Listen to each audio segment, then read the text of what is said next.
Urdu ocean کے معزز ناظرین السلام علیکم۔ ویڈیو شروع کرنے سے پہلے آپ سے گزارش ہے کہ میرے دوسرے چینل وائس آف حسن کو سبسکرائب کر دیجئے، اس کا لنک ویڈیو کے ڈسکرپشن میں موجود ہے۔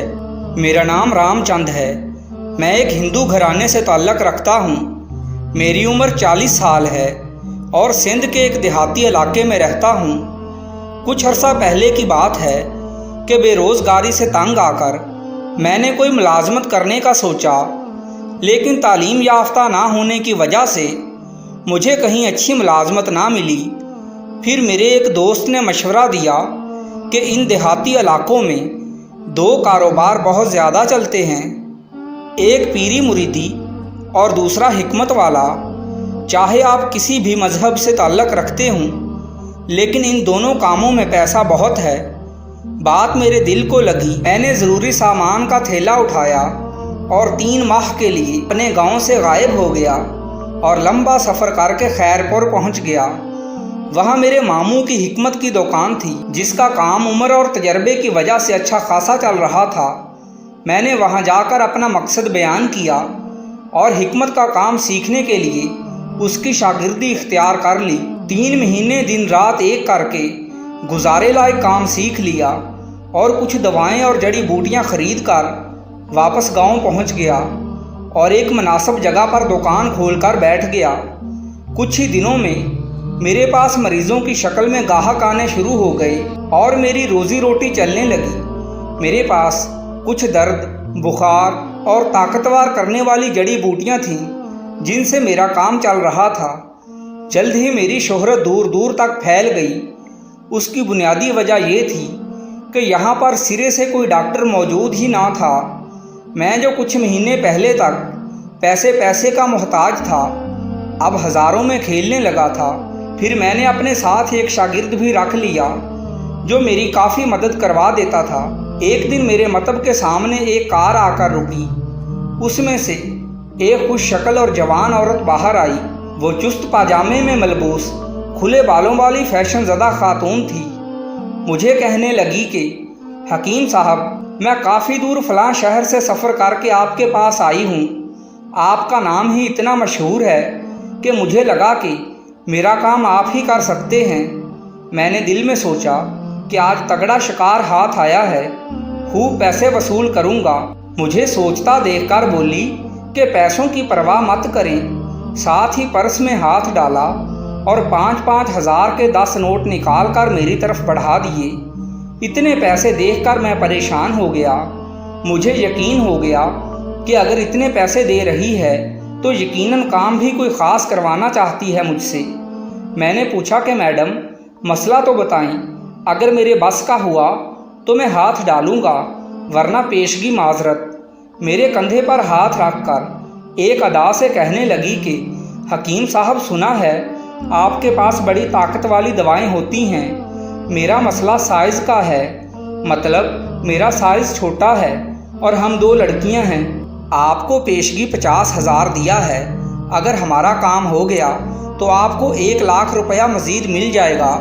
میں فوراً سمجھ گیا کہ لڑکی 2 نمبر ہے، لیکن مفت کے مزے اور پیسے کسے اچھے نہیں لگتے۔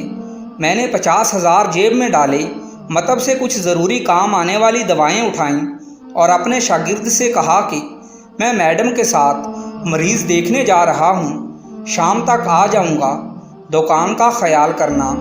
پھر میں اس خاتون کے ساتھ کار میں بیٹھا اور کار فراٹے بھرتی قریبی شہر کی طرف روانہ ہو گئی۔ میں خاتون کے جسم سے اٹھنے والی مسحور کن خوشبو اور آنے والے لمحات کو سوچ کر اپنی قسمت پر رشک کر رہا تھا۔ مجھے وہ سب باتیں یاد آ رہی تھیں جو میں آج تک لوگوں سے سنتا آیا تھا کہ کیسے ایک شہری حسینہ کا راہ چلتے میلے کچیلے آدمی پر دل آ گیا اور وہ اپنی خواہش پوری کرنے کے لیے اس کو ساتھ لے گئی۔ میں تو پھر بھی اعلیٰ پائے کا حکیم ہوں اور میرے پاس طاقت والی دواؤں کا خزانہ بھی موجود ہے، تو پھر کیسے ہو سکتا ہے کہ کسی حسینہ کو میری ضرورت نہ پڑے؟ میرا سینہ فخر سے چوڑا ہو گیا۔ میں اس دن کو یاد کرنے لگا جب میں نے کسی کی بات مان کر حکمت کا پیشہ اپنایا۔ اسی طرح کے خوشگوار خیالوں میں کھوئے ہوئے مجھے پتہ بھی نہیں چلا کہ کار کن راستوں سے ہوتی ہوئی ایک بڑے بنگلے کے مین گیٹ میں داخل ہو گئی۔ ہمارا استقبال جس لڑکی نے کیا وہ بہت ہی کم عمر اور اس خاتون سے بھی زیادہ حسین تھی جس کے ساتھ میں یہاں آیا تھا۔ میرا دل خوشی کے مارے سینے سے باہر نکل رہا تھا۔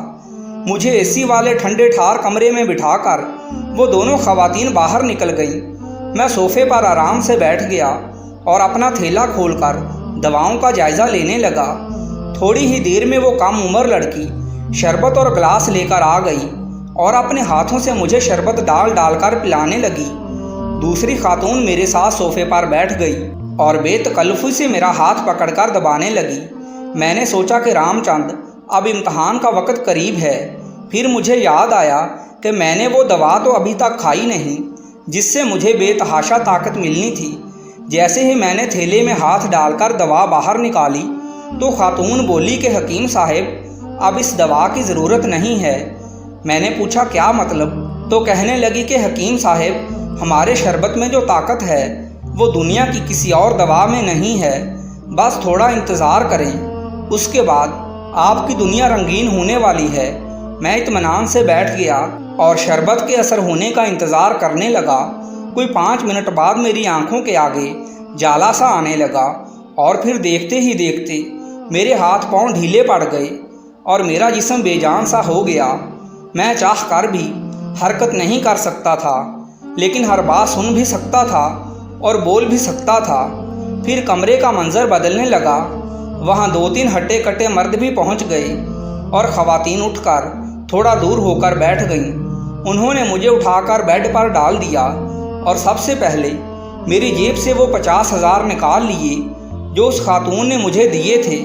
پھر میرے اپنے جتنے بھی پیسے دوسری جیب میں موجود تھے وہ بھی نکال کر رکھ لیے۔ اس کے بعد مجھ سے پوچھنے لگے کہ بتاؤ تمہارے گھر میں کتنے پیسے موجود ہیں اور کہاں کہاں رکھے ہیں۔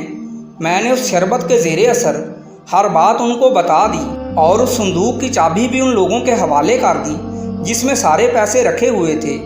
جب انہوں نے مجھ سے کام کی ہر بات اگلوا لی تو وہ خاتون جو مجھے مطب سے لے کر آئی تھی وہاں سے روانہ ہو گئی اور اس کے بعد میں گہری نیند میں چلا گیا۔ جب میری آنکھ کھلی تو میں اپنے گھر میں چارپائی پر پڑا ہوا تھا اور سارے گھر والے میرے آس پاس جمع تھے۔ جب مجھے ٹھیک سے ہوش آئی تو میری بیوی پوچھنے لگی کہ وہ 5 لاکھ روپے کہاں چھوڑ کر آئے ہو جو گھر سے وہ میڈم لے کر گئی تھی۔ میں نے حیران ہو کر پوچھا کہ کون سی میڈم؟ تو میرا شاگرد کہنے لگا کہ حکیم صاحب وہی میڈم جس کے ساتھ آپ کار میں بیٹھ کر اس کے بنگلے پر گئے تھے، اسی میڈم کو آپ نے صندوق کی چابی دے کر بھیجا تھا کہ سارے پیسے اس میڈم کے حوالے کر دیں، بینک میں جمع کروانے ہیں۔ یہ بات سن کر میرا ماتھا ٹھنکا اور میرے ذہن میں ایک ایک کر کے ساری باتیں گردش کرنے لگیں۔